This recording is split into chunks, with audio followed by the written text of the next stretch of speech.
Channel of Vadodara. આ દશામાના વ્રતની ઉજવણીને લઈને તૈયારીઓ શરૂ કરી દીધી છે। વૈવિધ્ય શણગાર સાથેની દશામાની મૂર્તિઓ બજારમાં આવી ગઈ છે, ત્યારે મૂર્તિની સ્થાપના માટે માઈ ભક્તો દ્વારા મૂર્તિનું સિલેક્શન તેમજ શણગારની ખરીદી માટે બજારોમાં ભારે ભીડ જોવા મળી રહી છે। દશામાના વ્રતની 4 ઓગસ્ટ અષાઢ માસની અમાસથી શરૂઆત થઈ રહી છે। તેની સાથે જ 5મી ઓગસ્ટથી શ્રાવણ મહિનો શરૂ થઈ રહ્યો છે, જેના લીધે ભક્તો અને શ્રદ્ધાળુઓમાં અનેરો ઉત્સાહનું ઘોડાપૂર જોવા મળી રહ્યું છે। વરસતા વરસાદમાં પણ ભક્તો દ્વારા માતાજીના શણગારની ખરીદી કરવા માટે બજારમાં લોકો મોટી સંખ્યામાં નીકળી પડ્યા છે। ત્યારે શહેરના બજારોમાં મૂર્તિકારો દ્વારા માતાજીની નયનરમ્ય પ્રતિમાઓને આખરી ઓપ આપી દેવામાં આવ્યો છે। દશામાનું વ્રત અષાઢ વદ અમાસથી શરૂ થાય છે। દશામાના પવિત્ર તહેવાર વ્રત 10 દિવસ સુધી ચાલે છે, જેથી ખાસ કરીને મહિલા શ્રદ્ધાળુઓમાં ભારે હર્ષોલ્લાસ જોવા મળે છે।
અમે છેલ્લા 22 વર્ષથી મૂર્તિઓ બનાવીએ છીએ અને દશામાની મૂર્તિઓનો શણગારથી માંડીને બધી તૈયારીઓ થઈ ગઈ છે અને ભાવમાં નોર્મલી વધારો છે, પણ એ તો ગ્રાહક એક્સેપ્ટ કરે છે અને આ વર્ષે સારું છે બજાર।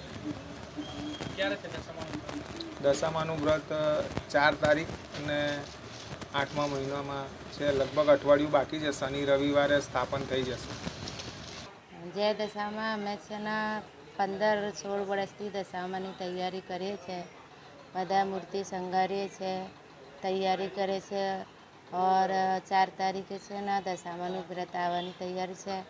બધાની માતાજી મનોકામના પૂરી કરે એવી મનોકામના છે ઓર અમે બધા શણગાર કરી દીધા છે।